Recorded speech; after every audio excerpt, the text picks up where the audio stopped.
Hi, friends, and welcome to another episode of Your RHOBH Therapist podcast. I am your host, Melissa Reich, your RHOBH therapist, a real-life therapist turned pop culture aficionado, serving clinical interpretations and hot takes on all things pop culture. And today, it's just your bish. It's just your girl. I realized I hadn't done a solo episode in a while. I've been having a lot of guests on because podcasting is supposed to be fun, and I've been podcasting with some of my favorite humans in the world.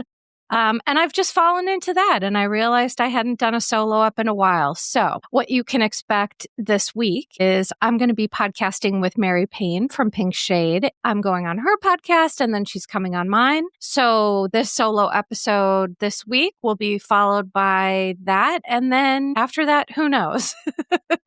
I'm just trying to take things one day at a time, live my best life, and give you all the best content that I can. So I hope you enjoy it. So what I'm going to talk about today is Summer House, because summer is back and I desperately need it for more than one reason. First of all, I love Summer House. And second of all, in Northeast PA, it is right now 2 degrees with -30 wind chills, and it has not stopped snowing. There have been winters that we didn't even use our snowblower, and, we didn't get a lot of snow. This winter has been Arctic AF. So seeing Summer House, it's like, I just love the group. I love the group of people, which I'll explain why and talk a little bit about that, but also seeing warm weather and people having fun in the Hamptons. It reminds me that winter will end and summer will come again. And I am extremely, extremely excited about that. Today, I'm going to be talking about Summer House because I just love it so much. I love the entire spirit of it. But the one thing I will say with Summer House is that I did not expect for Kyle and Amanda for their stuff to be like immediate out of the gate. So I kind of have mixed feelings about that because part of me is like, oh my gosh, this is going to be a really long season. But then the therapist part of me is like, oh my gosh, this is so interesting. So I'm going to talk a whole bunch about that. I'm also going to talk about Beverly Hills because I feel like a lot of people have not been enjoying Beverly Hills, but I have been noticing something with this group that I wanted to give my thoughts on. And of course, I also wanted to talk about Amanda Francis, who is just, I'm trying to think of how to say this, respectfully and kindly. No, I'm not a fan of Amanda, and a lot of her behaviors give me red flags. And so I just feel, even though maybe people aren't enjoying the season, for my purposes, I'm getting a lot of information, psychological, sociological. There's a lot of, group dynamic shifts going on. So I'm going to talk a little bit about that. And then at the end of the episode, I am going to give a health update, but it is going to be my last one for a while, and I will explain why. So let us get into it. Summer House starts out with Sierra pulling up, saying, I'm here for Amanda Batula and not Kyle Cook. And I was like, well, that is the most interesting foreshadowing that I've ever seen. It was like right out the gate, you could tell that Amanda and Kyle, they were really, in the weeds. So we now know they announced that they are getting a divorce or separating, however they put it, but they are no longer together. And for the Bravo fans who have watched Summer House since day one, we're not surprised. But it is, I just have to reiterate, it's always sad when people who have real love, when that doesn't work, because even if Kyle and Amanda were, Bravo fans are like, this was never going to work out. She shouldn't have gotten married. But it's like, no one can say that. We're not in her shoes. And I do think that she and Kyle really did love each other. But I think that Amanda, what we're seeing on Summer House is that when they started the show, they were young. I mean, not Kyle, because Kyle is the oldest one in the cast. He's 43. And here's the thing that's wild for me. I'm 40. For me to think about being on Summer House feels ridiculous. I mean, obviously, for me, it is ridiculous because I'm chronically ill and I just stay home and I go to the doctors and whatever. Summer House would not be for me. But just, I think Kyle, what started to happen, this is kind of my first hot take on all of this, is that I think Kyle started to have a little bit of kind of like a midlife crisis where he is realizing this is his career, but he is the oldest one on the cast. He kept saying he wanted a family and kids and all that, but his behaviors were really incongruent with that. And so I think that Kyle hit this point where it's like,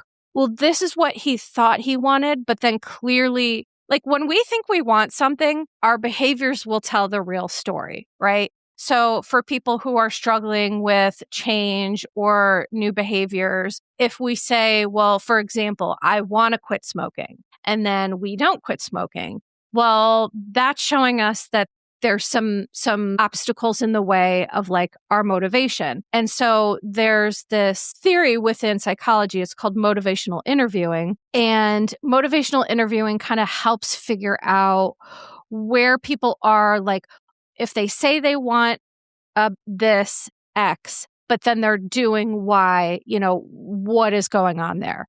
And so I think that Kyle just got caught up in struggling with aging and feeling like he needs to do, 39-second keg stands or, party and DJ and all of that. And so what I think happened with Amanda is that she just got sick of begging for her needs to be met. I mean, she's been telling Kyle for years that what she wants from him. Amanda is not asking for things that are outlandish. She's not asking for things that are inappropriate. And she's telling Kyle exactly what she wants. She wants him to be home, to not be out partying, to not be out DJing and all of that. And he just was either incapable or disinterested in meeting those needs. And what happens is when we have a partner who we have to beg for our needs to be met and they continue to not meet those needs, that is going to create a rupture that is unable to be repaired without serious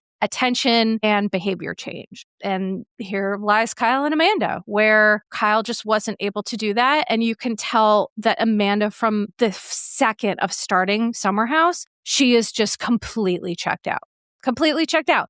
And that is also what will happen when you're begging a partner to meet your needs and they just don't listen. It's like there's love there and there's the commitment there, but the person just completely is like, well, I give up. And that's why you see throughout this episode, Amanda making these passive aggressive comments and getting really snippy with him because she's angry and she's fed up and she's not being heard. So she's just gonna roast him. And so what I'm seeing with Amanda is that she has resentments that are seeping out of her pores, which I completely understand. But what I can say is, as a therapist who, I've done marriage and family counseling with families, with couples and things like that. And what is really common that you'll see in dynamics like this is that the anger has to go somewhere. So it'll come out in these ways where Kyle will say something and she'll jump on him and she wasn't listening to him, but it's not about what he's saying right now. It's about the anger that she has about other things. And then Kyle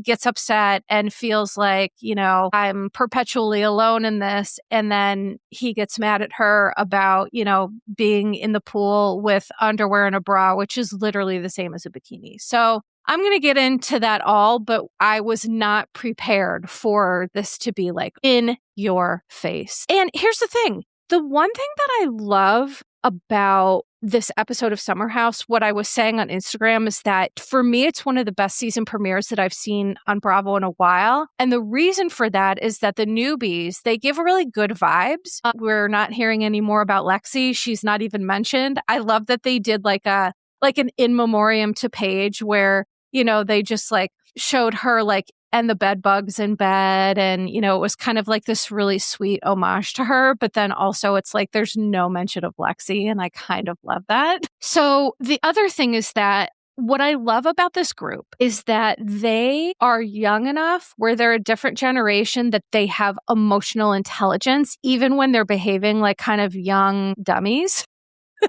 There is an emotional intelligence to this group.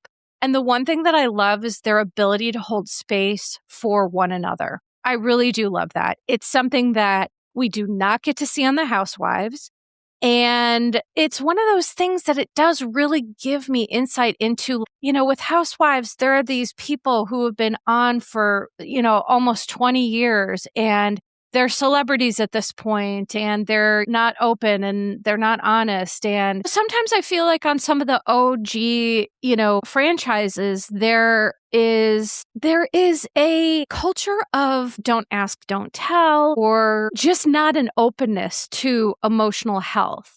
And, I wonder if some of that is some of like the generational differences and, the ages of some of the housewives or just like the cultures of the franchises. But either way, that's one of my favorite things about Summer House. And kind of case in point, one of the newbies, his name is KJ, he came on the show and talked about having anxiety. And there was this scene where West kind of was like, talked about doing mental health check-ins and gave him space to talk about his anxiety. And I just appreciated it so much because men's mental health really matters. And when we don't pay attention to men's mental health, we get a country filled with egomaniacal, narcissistic, angry men, if I'm being honest. Okay. So I just love that, Wes was able to check in with KJ. KJ was able to be, as a newbie, to be open about anxiety and how he manages it. And he talked about, he's a skateboarder and a model, but with skateboarding,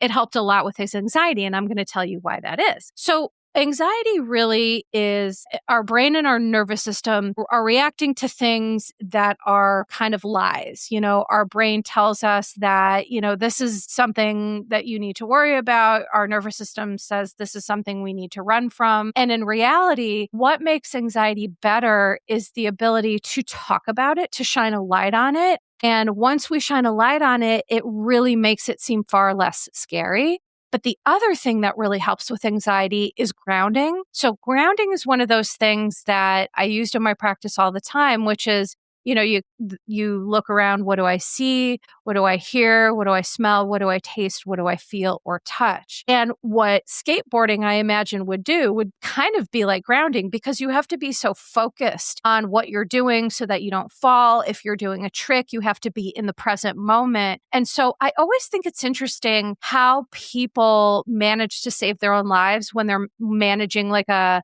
mental health issue. And sometimes people do things that it's like they don't even know why that's helping. But this is why the skateboarding is helping. It's almost like grounding. He has to focus on what am I doing right now? How high do I have to get up? And what is this turn? And so he's really focusing on his behaviors in the moment, which is kind of grounding. And so I think that that's just like a hot tip from me to you for people who struggle with anxiety. I have complex PTSD. I am on Lexapro. Oh, and that's the other thing.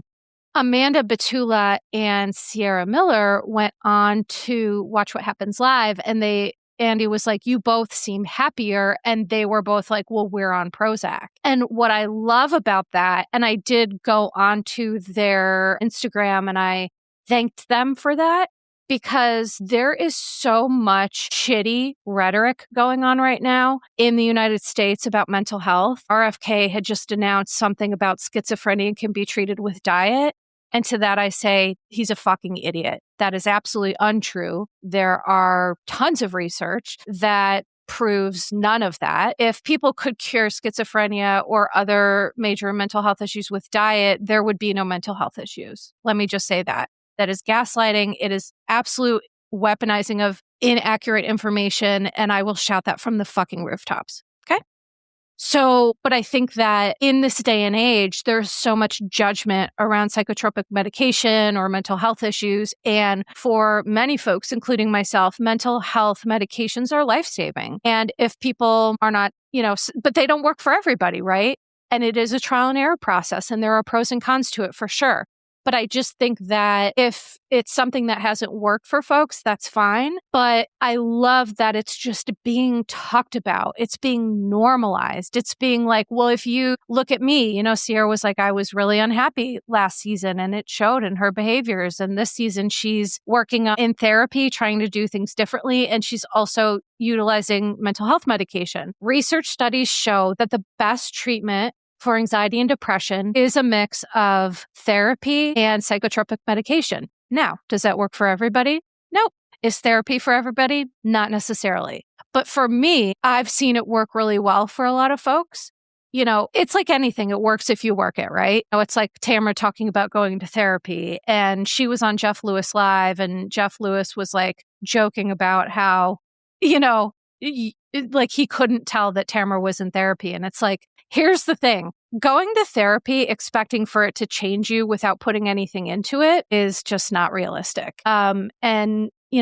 As a therapist, I've helped other people do real work, but I also do real work with my own therapist.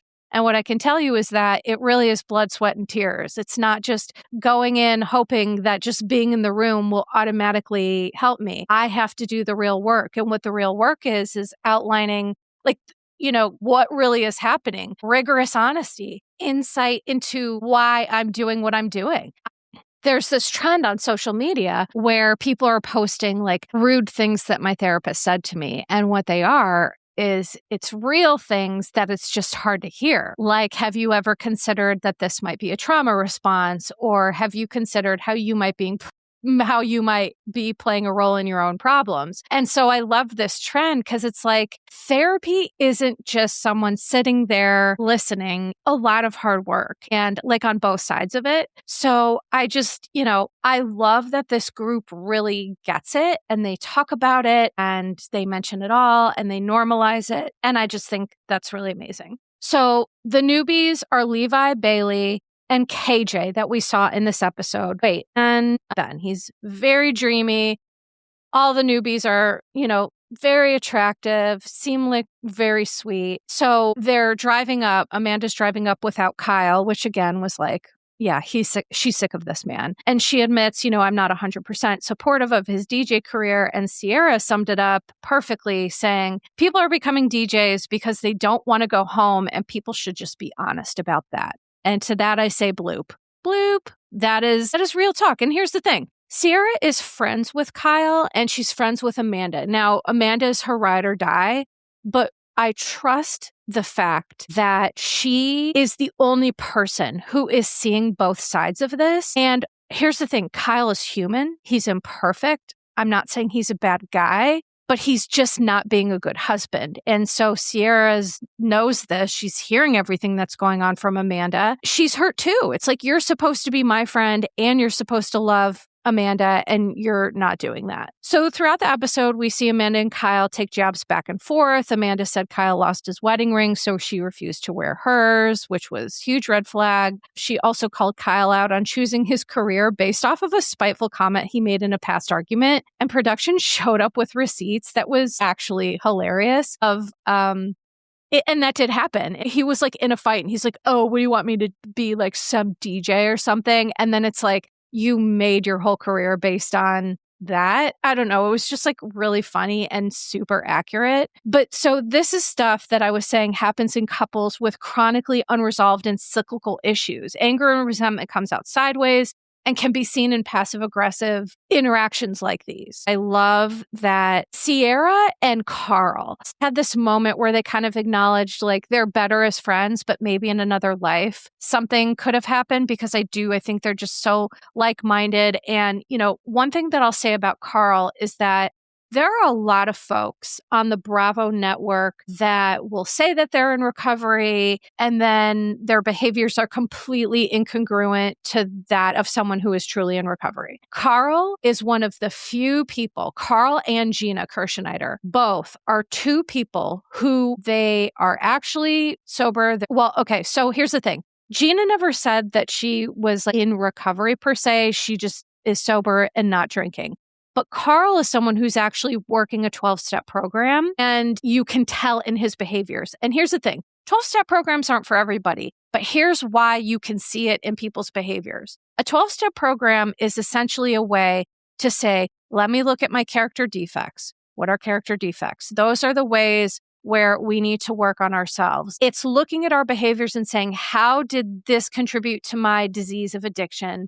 And what are the ways that I need to take accountability? And so that's why I love people who work programs, because it's essentially working on themselves like they would in therapy, just in a different way, just like with a 12-step group with different structures. There are the 12 steps that people really work hard on those. And when people work hard on themselves, you can just see that in their personalities and their behaviors. Tamara Judge does not work on herself, but she claims she does. You can tell that. Carl says he works on himself, and then he does because his behaviors align. And so Sierra and Carl talk about, and also that's why, by the way, they're reliable narrators. I trust Sierra and I trust Carl, who are telling me that something's going on with Kyle and Kyle's not aware of it. So Carl says Kyle's behaviors, quote unquote, aren't in alignment with his goals of marriage and family. And Carl called it out, saying that Kyle's prioritizing the wrong things and it's going to blow up in his face. Carl was already proven right, because at the end, we see a preview of Carl and Kyle coming to blows, because what I think that is about is that Carl lost his brother to the disease of addiction, which also helps Carl take this much more seriously, maybe, than some of the other Bravo Labs. Like, when you lose a very important person to you due to the disease of addiction, you tend to take it more seriously. I'm happy to see Carl happy. I'm happy to see him crushing it. He's sober. He's growing his business soft bar. He's training for a marathon. And he's just like engaging in grown ass shit. And I think why Carl and Kyle come to blows is that Carl sees Kyle, which this is hard to say, by the way, Kyle. Carl sees Kyle as like a brother figure. And when you lose your brother or sibling to anything, when you're a sibling loss survivor, and then you have a friend who's like your brother, and you see that friend going into these really unhealthy mindsets, which is similar to addiction. I'm not saying Kyle's an addict, but he's got blind spots. He's not aware of his behavior. He's not owning his shit, right? So I think Carl is I think he will get triggered. And that's what leads him to explode on Kyle, because it's like, he loves Kyle and he wants Kyle to do better. And he wants Kyle to see what the hell he's doing that is contributing to his own problems. When you tend to do that with yourself, you don't have a lot of tolerance for people who don't do that. So I think that, recovery means being rigorously honest with ourselves. And then that becomes our expectation for others. And I think Kyle is just incapable of this. And so I am very interested in seeing how that all plays out. One thing I loved is that the newbies, again, they seem to have good vibes, and the group seemed to gel almost immediately. And it's sad because I miss Paige and I do miss Lindsay. What I appreciate is Levi shared about breaking up with her boyfriend of 12 years. And Bailey, she cried as she talked about like her ex broke up with her at Sweet Green and like brought her stuff outside and was like, here, bye. It was so awful. But what I loved most is that everyone quietly held space for them to share. And here's the thing. I love that Bailey cried. I think that crying is it's a source of strength and courage and bravery. I think that whole like idea that, when I was growing up in the 80s, the idea was that like crying is weak or crying is, I don't know, lame or whatever. But crying to me is our greatest source of strength. If we can get out those emotions and feel safe enough to do that, I think that's pretty dope. So I give her a lot of credit. And, I'm interested in getting to know them. But again, them holding space for one another is just proof that healthy people can still be entertaining as fuck. And that's what I want to say. I feel like we have housewives in this space that have desperately needed to go for so long. We're clinging to these people. And it's like, you can still be entertained by generally healthy people. Because that's the thing. Healthy people can still be unhinged. Like, I'm a healthy person. I can be unhinged sometimes, right? We all have our moments. We all have our times. And so, I don't know. I think Summer House is a really great example of how you can have both of those things. Next, I want to talk about how, going back to Kyle, like consistently failing to meet Amanda's needs, her clearly stated and reasonable needs, by the way. Amanda admitted, I'm numb to it and it scares me. And so, like I said, when we have to beg people we love to meet our needs and they continually fail, it will cause rupture unless this is changed and this is going to be different.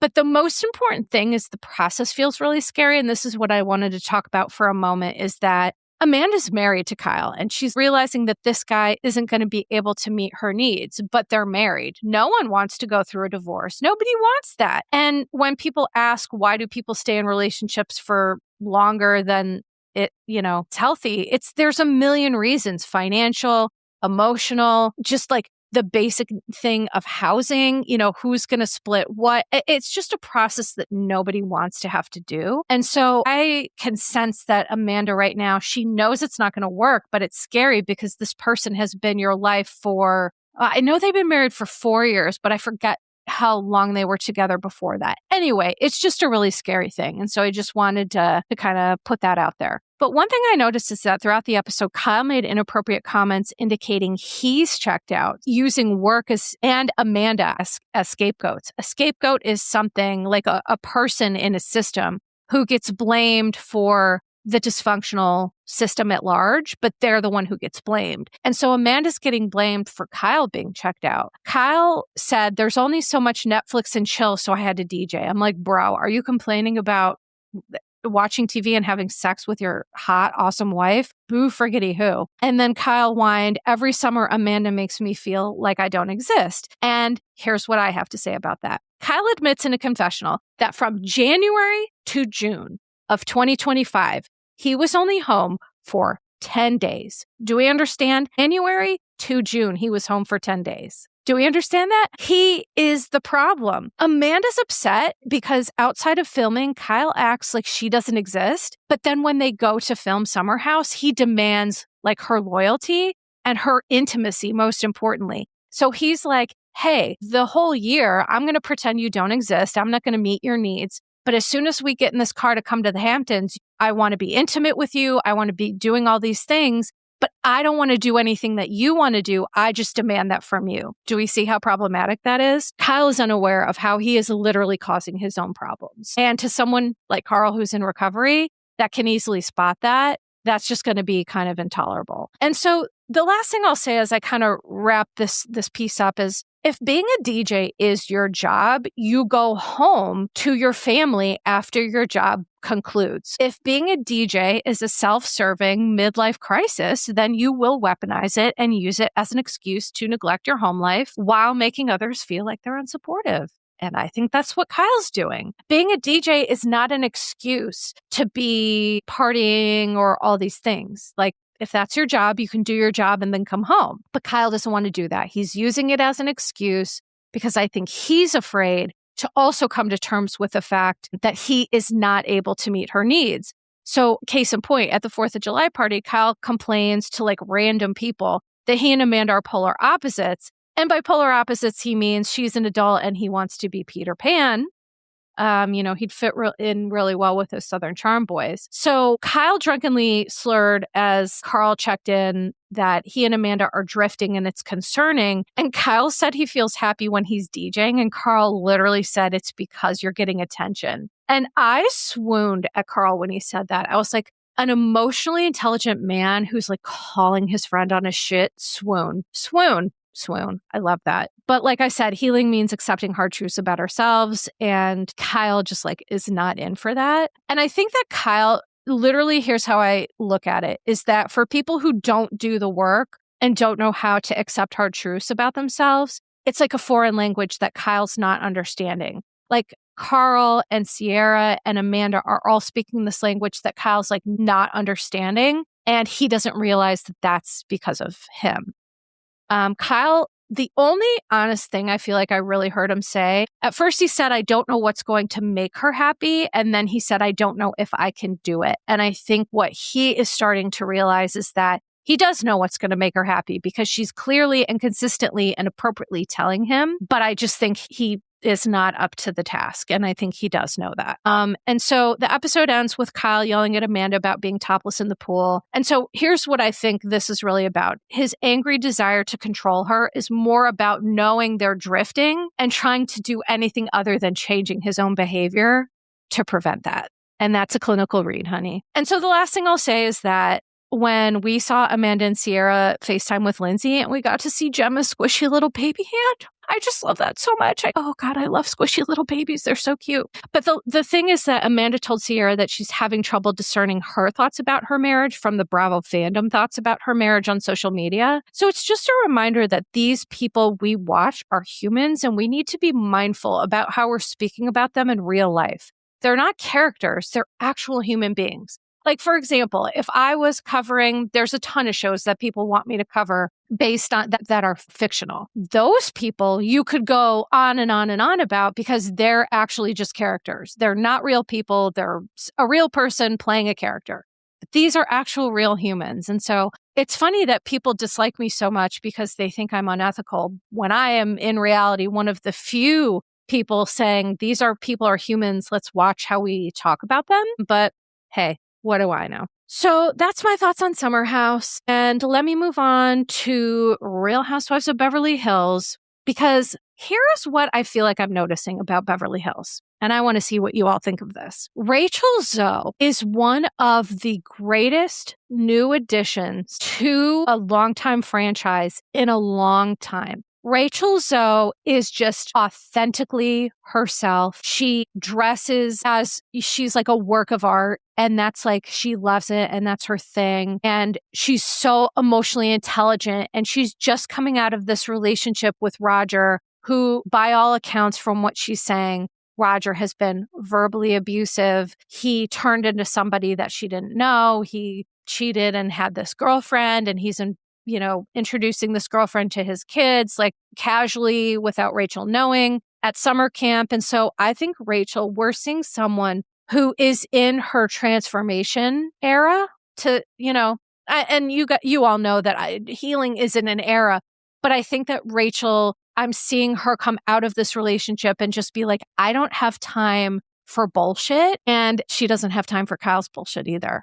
And I think that Kyle is a little bit threatened by Rachel. And what I'm starting to see here is like, there's this culture on Real Housewives of Beverly Hills where it's kind of like I mentioned before earlier in the podcast, like a don't ask, don't tell culture. Kyle has trouble with just being honest, despite her encouraging people to do that for decades. Sutton has trouble, very serious trouble being honest. And so what I think we're seeing here is this shift, this dynamic shift, where Boz, Rachel Zoe, Dorit, and Jennifer Tilly are only interested in real shit, like authentic, real stuff. Jennifer Tilly is a real one. She will just say the things the other women don't want to say. And to me, what that shows me is that some of these ladies have been on the franchise maybe a little bit too long, and they are just used to being a celebrity with having to do minimal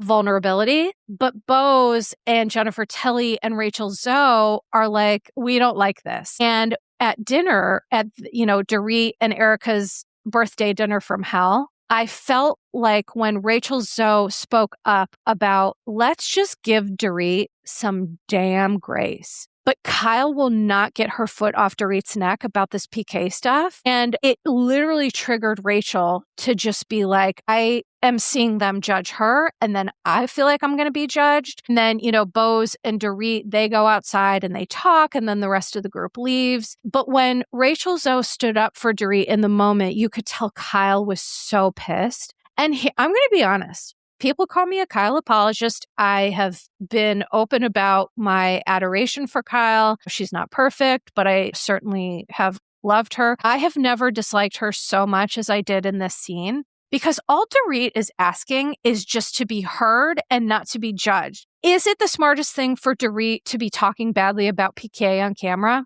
No, it's not. But do I also appreciate that Dorit is just like angry and shouting her truth and doesn't care about the cameras? Also, yes. All Dorit is saying is like, Kyle, I get that you don't think that this is wise, but this is the choice that I'm making. So let's just be done with this. It's almost like Kyle is saying, well, I have your best intentions in mind, but if you're not going to listen to what I'm saying, I'm just going to continue to talk about this behind your back. I'm going to continue to call you on this. And Kyle needs to let the mouse go. If we have friends that we're saying, hey, here's my concern, here's what I'm seeing, and they don't want to do anything with that, that is totally up to them. But Kyle just won't let it go. And that leads me to wonder, why is that? So I think that when Rachel stood up for Dorit, Kyle was visibly angry. And I think Kyle feels a little threatened by Rachel and by Boz and by Jennifer Tilly. And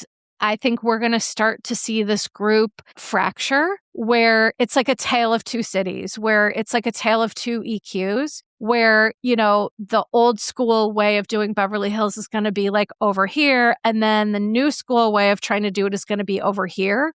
I also think Kyle feels some sort of ownership over the franchise because she is, I think, the only OG left who's still on TV. And so I imagine for Kyle, that comes with a lot of like worry or sense of responsibility or sense of entitlement. Like, I started this, I'm still here, I'm the only one. So for me, it's going to be really interesting to see how Beverly Hills continues. But the thing that I want to talk about here is Amanda Francis, sigh. So Amanda Francis really bothers me, and I'm going to tell you why. Amanda, the whole episode, was talking about that she was being verbally accosted by Dorit. It's just like total nonsense. So Amanda is the type of person who she lacks communication skills and she cannot engage in healthy conflict resolution. So people like that are always going to see like trying to be held, like if someone's trying to hold them accountable and someone's giving them feedback, people like that are always going to see that as an attack. And people who are not able to communicate are going to see conflict as like an attack as well. And so here's why this annoys me. Amanda did an interview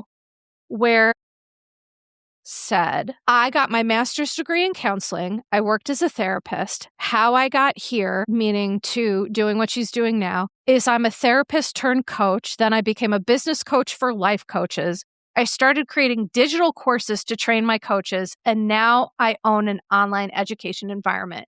Okay, that's a lot of word salad and there's a lot of red flags in this. I think that, first of all, to be a licensed therapist, so Amanda originally had the credentials that I have now. And to be a licensed therapist, you have to get a master's degree in like clinical psychology or something else. And you have to do like thousands of hours of real life experience, work experience. It really is hard to do that. And I always thought from the beginning, I thought it was really odd that she took that and she was like, well, let me do something else. Now, people might say, for me, that's pretty hypocritical, but let me be clear. If it were not for my health issues, I would not be doing this. I would have never have done this. I would have been practicing until the end of my career. But I am not able to work full time. I am not able to go back to my practice. And then that's how I fell into this. And guess what? In this space, you're never going to see me selling courses or this or that. I could easily say, do you want to buy like one-on-one time with me and I can coach you? That's essentially what Amanda was doing. So there are things you can't do as a licensed therapist because there are rules and regulations and you have to be skilled. Seeing Amanda's communication skills, I'm glad that she's not a therapist because I would be horrified for her to come up against a client who was angry with her. I'd be horrified to see what she did. In my course as a therapist, I've had people project their stuff onto me, yell at me, be angry with me, throw chairs at me, all these things. As a helper, we don't get the right to just harm other people because they're challenging us. And yes, that's also a read about what's going on in this country. As a helper, we're supposed to have skills to de-escalate, to still treat people with dignity and respect, even if they're angry with us, because that's part of the therapeutic process. It's part of our ethics code. And so Amanda, I think, was like, well, I don't like these rules and regulations. I'm just going to do something that's loosey-goosey where I can do anything that I want and have no governing body. Because the fact is that LPCs, we have a governing body. We have ethics boards we have to, answer to. And I think that all of this stuff not only is a red flag, but number two, how on earth are you going to teach people things and have these relationships when you cannot resolve conflict in a healthy manner? If this is how you resolve conflict, like Amanda thinks that people just need to be nice and they need to be kind. And it's like, Bo's pointed out, that is an absolutely asinine expectation. Amanda said, well, these are my boundaries. And it's like, she's weaponizing therapy speak. It is a boundary to say to somebody, I don't want to talk about this right now. This is the anniversary of my son's death. That was a boundary. Dorit made a mistake and she didn't listen to that boundary. But what's happening now is Amanda's trying to tell Dorit how to approach her. That's not a boundary. That's an insane expectation. We do not get to choose how other people and the world interacts with us. Now, what we can choose is how much we engage with those people, or do we walk away, or do we cut those people out of our life, or whatever we do based on other people's behavior. But if I walk out into the world expecting for people to treat me a certain way because I have cancer or because of this or because of that, that is an unrealistic expectation that sets me up for failure. Boz was completely right in her assessment. And I think that Amanda is the type of person who she doesn't know how to manage conflict. So she's just like, you're hurting my feelings and you're upsetting my nervous system and you're accountable for that. And it's like, bro, no, Amanda's accountable for that. Like talking about how at night she was like waking up every hour because her nervous system was on fire. And it's like, that's up to you to manage. And if that's what's going on for you, then maybe this isn't the right setting. But blaming Dorit for just trying to talk to you about why you talked behind her back, that's nonsense.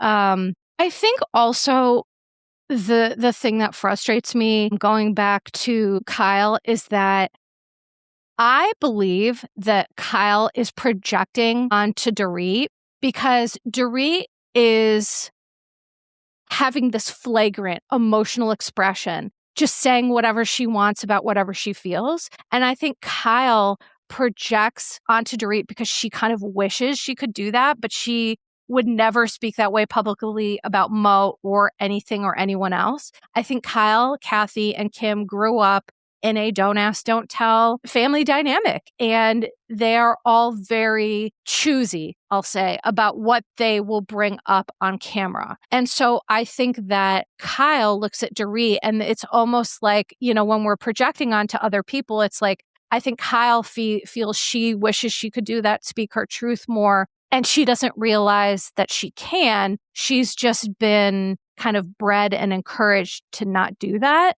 But she's looking at Dorit almost like, I wish that I could do that. I wish I could just come out and say whatever about Morgan or Kim or Kathy or whoever. So that's kind of my 2 cents about that whole thing. I am not enjoying Beverly Hills because of that. I don't know. There's something that feels kind of icky about it as a viewer. And so I understand why viewers aren't liking it. But for my purposes, I think it's amazing. Oh, how could I forget this? The last thing I'll say before I move on to a health update is that Boz in this episode, they were trying to get embryos to fertilize them so that she and Keely could have a baby. And there's 2 things that I want to say about this is that I've seen a lot of judgment online about her choice to do that. And what I just want to point out is that society has so much shit to say about if women procreate, if they don't procreate, and if they do, how they choose to do it, if it's surrogacy, if it's IVF, whatever. I just want to say it is up to the individual person to decide what they want to do. And having a family, if you're not able to do it biologically, you may need some assistance. And there's no shame in that. I felt like there was a lot of shame about Boz doing this. Like people might not think it's the smartest thing for her to do, but guess what? We're not her. She has to make the best decisions, number 1. And number 2, we need to support women in the decisions that they're making, even if it wouldn't be ones that we made. I think that right now, culturally, there's a lot of misogyny. And so as a eternal, complete badass feminist, it's like, let's let women make their own decisions about their bodies. How about that? Number 2, Boz. I always want to say Boz. Boz. Again, it's that Midwestern Boz. I just love that Boz. Okay, so Boz also was given really hard information from doctors. And so for me, this is kind of going to lead into some of my health update because I realized something in therapy the other day. My therapist and I had a very real conversation, is that doctors will give folks information in a very clinical, in a very matter-of-fact manner without any concern for how it impacts their mental health. And I don't love that, but it is, right? It's like, do I wish that could be different? Sure. Like when Boz was told, your eggs might be too old and you might need to get donor eggs. And she went and she broke down because that's like a hard thing to hear. And so I think when we're hearing really hard information about our bodies, it's really important to attend to ourselves emotionally because the doctor isn't going to do that. We have to do that for ourselves. So essentially what my therapist and I had talked about when it comes to me is that I'm recording this as of February 8th. And in the last 4 weeks, I have had 2 MRIs, 2 sets of blood work, and 12 doctor's appointments. And that is too much for any human to endure, but that is what I have to do. And what my therapist pointed out, and she admitted that she had kind of missed this, and I missed it too. And so this is why I'm sharing it, because I'm hoping that it will help somebody, is that I was so focused on attending to the part of me that I have to be my own. And this is part of why I can't work, by the way, because when I need to go to a doctor's appointment, I can't have anything going on. I needed my entire month to essentially attend appointments. I couldn't have worked. I cannot work full time because I attend so many appointments. And which is disappointing because I'd rather be working. But unfortunately, that's not how my life is. And so we both realized that the task of being in my own admin is hard enough. Scheduling the appointments, canceling the appointments, getting into a specialty that I need, seeing somebody who is better than the person that I was seeing because the person I was seeing had no idea what they were doing and blah, blah, blah. And so I was so focused on that part, I wasn't focusing on the fact that in the last month, I have heard more scary things about my body than most people will hear in a literal lifetime. And I and my therapist, we were like, whoa, we both kind of realized that. And that really hit me hard. This also leads me to report that this is going to be my last health update for a while. And I'm going to explain why that is. Because it's emotionally a lot for me. And I think that I wasn't keeping in mind how emotionally heavy this is for you all, people listening to this. And that's why I give trigger warnings. That's why I tell people, here's when I'm going to be talking about this, because me talking about my health stuff isn't for everybody to listen to. And that's okay. But for the people who do care and who do listen to it, it's scary. And I need to be a little bit more cognizant of that. And I haven't been because I wasn't attending to that part of my own self. So I will give this update because there are some kind of things that were left unsaid, and I just want to put a bow on that. But for now, I just want to be respectful of everyone's kind of emotional health who cares about me and is concerned about me, because I could give health updates every week and they would all be frightening, and I don't want to frighten people. So here's where we're leaving off. And my commitment to everybody is that if something changes, I will let you know. I ended up being able to see a really wonderful ENT, which is a long story, but I advocated for myself. I got in and I found out what's going on with my ear. And unfortunately, the changes that I'm experiencing are permanent. The long and the short of it is that I was having sudden sensory neural hearing loss, and I got MRI. It wasn't a tumor. All my rheumatological stuff came back negative, and the ENT, did a scope, and I did another audiogram, and I still have some profound hearing loss in that ear. But what's also happening is that the hearing is muffled, and I have constant tinnitus that's very loud and very agitating. And so what happened is, his theory is that there are things in the ears called hair cells. They're not hairs, but they're hair cells. And hair cells also exist in birds and fish, fun fact. And in birds and fish, when the hair cells get damaged, they regenerate and they grow back. But in humans, they do not. And so that is what's going on for me, is he believes that I have had some virus that attacked my hair cells and they are gone. And unfortunately, what I'm left with is permanent, which is a real bummer. And to be honest, it's kind of like he explained to me, it's almost like a phantom limb thing where they help process the hearing. So it's like my ear is trying to turn the hearing up, which is why I'm having so many issues. But there's also now going to be a processing issue.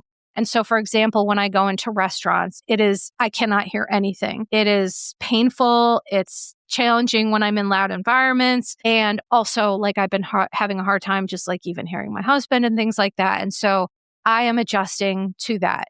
There's really not a lot I can do. There is an app for people who have chronic tinnitus. It is called, for anyone who's interested in it, it's called ReSound, ReSound. And it's for people who have a chronic tinnitus for whatever reason. And it can kind of help through white noise, train your brain to turn the tinnitus down, if that makes sense. So that was one thing. Another thing is I had a practitioner who was providing me. So I've had 3 hysterectomies and I have no ovaries, uterus, or cervix at this point. So I've been on hormone replacement for many years. And it's just to help me from going into like a medically induced menopause, which, by the way, I've been menopausal since I was 17, which is a wacky thing to think about. Because if you think being 17 is hard, try being a 17-year-old who is in medical menopause. It's wild. It was wild. And so the office that I was getting that from all of a sudden literally told me in a message that they were no longer going to be doing that and I needed to see somebody else. And I was like, well, that's fucked, but okay. I didn't really have time to focus on that. So I found someone else who would help me. And it was the first time I went to see someone who talked to me about having options. And here's why this is so ridiculous. I have been involved with gynecology since I was 17 due to having ovarian cancer. And I'm 44 now, soon to be 45 in April. And no one has ever sat down with me and talked to me about options. Never, not once. So, I was able to find somebody to meet my needs, but there's sometimes this chronic grief and like, wow, how much easier could things have been for me if I had someone who would have listened or would have heard me. So that is taken care of. And then the last thing is just that with my cancer stuff, this is probably the scariest and most frustrating part of it all is that CLL, it wants to kill you, but it wants to kill you slowly. And the percentage of cancer in my blood has been increasing, and I've caught up with medical technology, meaning like I don't think people understand that I would literally not be alive if it were not for medical technology. And I'm caught up with medical technology now. I've been having some cardiac issues, but all the medications on the market are similar to what I'm already taking. Both my oncologist, my local one, and my specialist agree that we need to just wait and monitor. Right now, the cancer is stable. It's increasing, but it's stable. And as someone who has had 2 very different types of cancers, one where it's like, if you don't get treated for this now, you're going to die. The CLL is a whole other animal. It's a marathon. It's not a sprint. It's very odd. So I am alive because of medical technology, and I'm grateful for that. And in the next year, there will be some more medications specifically for people like me that are more targeted immunotherapies and that are easier on cardiac health. The major problem with all these treatments is that they are really tough on cardiac health. And I am starting to have some cardiac issues. So I talked to both my oncologists. The deal is we're going to wait. We're going to continue to monitor my blood work. I know my body well enough to know if something is wrong. The blood work that I'm going to get will know if something is wrong. And I am just choosing to continue ahead, live my life, and hope and pray that something comes out and it will be what I need when I need it. So the reason I'm not going to share this anymore, like I said, is because I understand that it's a lot to hear. And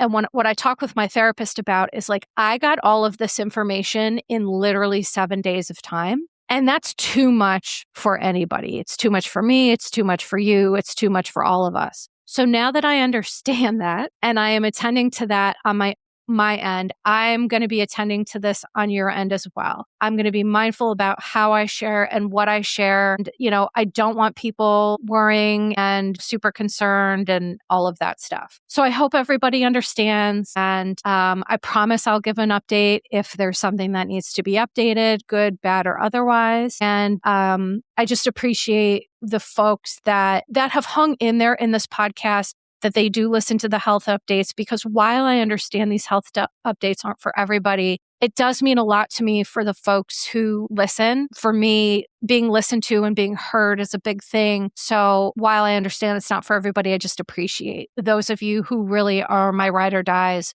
who have my back, who care about what's happening with me and all of that. So this week coming up, you can expect to hear me on Mary Payne's Pink Shade podcast. She will be on mine. We have some more Darling Bish hours coming up. We have some more M&M hours coming up. And to be honest, right now, I've been so in the weeds and kind of like overwhelmed with chronic illness stuff that I haven't planned super far ahead. And I kind of love that. So TBD, we'll see. We'll see what I do. I have no idea. But my goal is to continue doing this week to week. I do not plan to take a break. At some point, I will catch whatever plague is going on. I will get sick and I will need to take a couple weeks off. So until that happens, I'm here talking to you all. Ways that you all can help. Here's what you all can do to help me. Number one, thank you just for listening to this podcast. For those of you who listen to the free podcast, please give me grace and have tolerance when it comes to ads, because I'm going to be honest, that's how I make my money.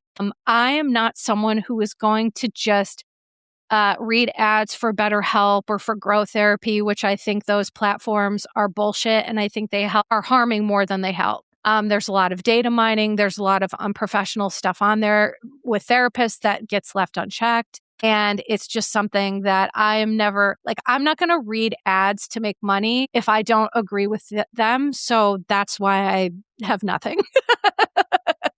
So if you all could just tolerate those ads from the free podcast, that I appreciate. You can fast forward and all that, but that's how I make money there. And then you can head over to Patreon, www.patreon.com/YourBishTherapist. You can join for free. We're doing a Bravo book club over there. And then there's paid tiers, $5, $10, and $15. I'm about to do an episode just for subscribers where I get a little more personal, get a little bit more detailed, maybe share a little bit of tea.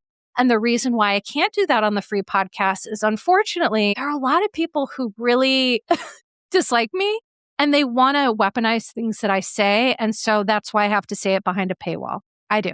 So that's just how it goes. But also, please follow me on Instagram at Your Bish Therapist over there. I've really not been on TikTok. Facebook has just been like, ugh. So kind of Instagram right now, I'll be honest, Instagram and my YouTube is really where it's going to be at. And then Patreon, of course. So for everyone listening to this today, thank you so much. I appreciate you being here. Appreciate all your support. Any of the ways you support me, thank you. Sending lots of love to you and yours. And ta-ta for now. Disclaimer. Posts are not intended to diagnose, treat, or provide medical advice. Your Bish Therapist is for entertainment and informational purposes only.